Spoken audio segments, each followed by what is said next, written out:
లెక్కలు కూడా తీసుకొని రావాలి అని చెప్పి కొంత క్షుణ్ణంగా అధ్యయనం చేసే ఈ సమావేశానికి వచ్చినాం.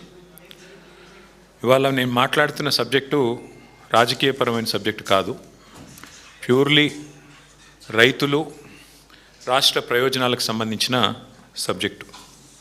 వాస్తవం ఏంటి అంటే ఈరోజు గోదావరి బేసిన్లో తెలంగాణ రాష్ట్రంలో మొత్తం 57 మీడియం మరియు మేజర్ రిజర్వాయర్లు ఉన్నాయి.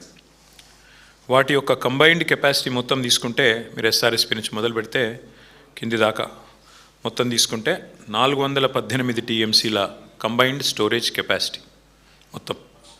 కానీ ఈరోజు ఈ నిమిషానికి జూలై 11, నేను ఎందుకంటే లెక్కలు కూడా తీసుకున్నాను, జూలై 11 ఉదయం 11 గంటల లెక్క ప్రకారం తీసుకుంటే ఈరోజు ప్రస్తుతం ఈ 418 టీఎంసీ స్టోరేజ్ కెపాసిటీ ఉండే వివిధ రిజర్వాయర్లు చూసుకుంటే ప్రస్తుతం ఉన్న నీళ్లు కేవలం 94 టీఎంసీలు మాత్రమే, అంటే 23% మాత్రమే ఇవాళ నిండి ఉన్నాయి. అట్లాగే రాష్ట్రంలోని చెరువులు మొత్తం కలిపితే ఈ గోదావరి బేసిన్లో ఒక 253 టీఎంసీల కంబైన్డ్ స్టోరేజ్ కెపాసిటీ ఉంది. అందులో దాదాపు 50% పైగా అక్కడ కూడా ఖాళీ ఉంది. రిజర్వాయర్ల వారీగా లెక్క కూడా నాగరుంది. అంటే శ్రీరామ్ సాగర్లో ఎంత ఉన్నది, మొత్తం కెపాసిటీ ఎంత, అందులో ఇప్పుడున్న నీళ్ళు ఎంత, ఇన్ఫ్లో ఎంత, అవుట్ఫ్లో ఎంత, ఈరోజు ఉదయం 11 గంటల లెక్క, ఇది లేటెస్ట్ లెక్క. సో 77% ఇంకా ఖాళీ ఉన్నది. 77% ఇంకా మరి గోదావరి బేసిన్లో ఉండే ప్రాజెక్టులలో నీళ్లు లేవు. వాస్తవానికి ఏది ప్రాజెక్టులలో నీళ్లు లేవు.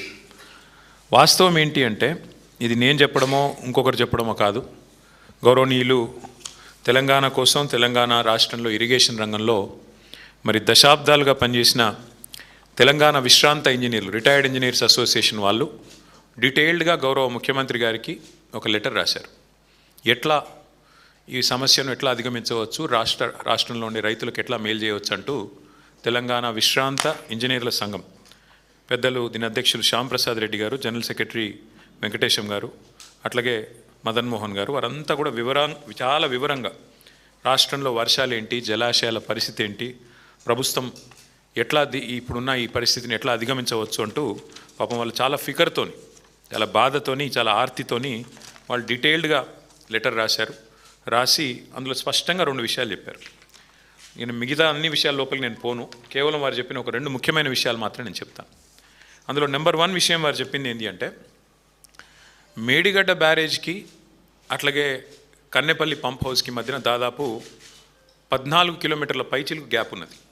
గోదావరి నది మీద మేడిగడ్డ బ్యారేజ్ ఎక్కడుందో అట్లాగే మీరు కన్నెపల్లి పంప్ హౌస్ తీసుకుంటే 14.5-15 కిలోమీటర్ల పైన గ్యాప్ ఉన్నది. ఇక్కడ స్పష్టంగా నేను చెప్పేది, ఇది నేను చెప్పడం కాదు, వాళ్ళు రిటైర్డ్ ఇంజనీర్లు కూడా చెప్తున్నది, నా మాట కాదు. రేవంత్ రెడ్డి గారు దయచేసి అర్థం చేసుకోవాలని కోరుతా ఉన్నా. మేడిగడ్డ బ్యారేజీలు మూయకుండానే, మేడిగడ్డ బ్యారేజీలు మూయకుండానే యథాతథ స్థితిని కొనసాగిస్తూనే కన్నెపల్లి దగ్గర నదీ ప్రవాహం 93.5 మీటర్లు నమోదైతే మరి వెంటనే కన్నెపల్లి పంప్ హౌజు మోటార్లు ఆన్ చేయవచ్చు. ఇది నేను చెప్తలేను, తెలంగాణ రిటైర్డ్ ఇంజనీర్స్ అసోసియేషన్ వాళ్ళు డీటెయిల్డ్గా అధ్యయనం చేసి వారు చెప్తున్న మాట. ఈరోజు ఈ నిమిషానికి నేను మళ్ళీ తెలుసుకునే చెప్తున్నా, 11 గంటలకు ఇవాళ అక్కడ ప్రవాహం ఎంత ఉంది కన్నెపల్లి దగ్గర అంటే 93.5 మీటర్లకే మీరు అక్కడ పంపులు ఆన్ చేయొచ్చు. ఇవాళ ఈ నిమిషానికి అక్కడ 96.79 మీటర్ల మీదికెళ్ళి గోదావరి నది ప్రవహిస్తూ ఉన్నది.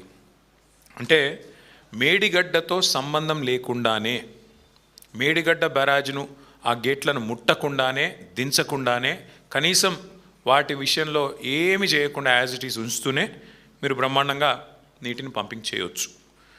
దీనివల్ల ఏం జరుగుతుంది, ఇవాళ కన్నెపల్లి దగ్గర ఏదైతే ఇవాళ నదీ ప్రవాహం ఉన్నదో, మేము సిడబ్ల్యూసీ లెక్కల ఆధారంగా నేను చెప్తా ఉన్నాం, ఈ ప్రవాహం ఇప్పుడు జూలైలో ఉన్నాం మనం, జూలై 11 ఈ రోజు నుంచి అక్టోబర్ వరకు, ఎందుకంటే గత 50-60 సంవత్సరాల డేటా అధ్యయనం చేసిన తర్వాత సిడబ్ల్యూసీ రిపోర్ట్ ప్రకారం ఇక్కడ ఈ కన్నెపల్లి దగ్గర అక్టోబర్ వరకు ఇదే తీరుగా ప్రవాహం కొనసాగుతూనే ఉంటుంది. అంటే ఈ రోజు నుంచి అక్టోబర్ అంటే 100 రోజులు. ఈ 100 రోజులు అంచనా వేస్తే రోజుకు 2 టీఎంసీల lifting capacity Kannepalli pump house నుంచి కేసీఆర్ గారి నాయకత్వంలో మేము ఆ రోజు నిర్మాణం చేసినాం. అంటే రోజుకు 2 టీఎంసీలు 100 రోజులు, అంటే 200 టీఎంసీలు. 200 టీఎంసీలు కనుక మనం చూసినట్టయితే టోటల్ స్టోరేజ్ కెపాసిటీ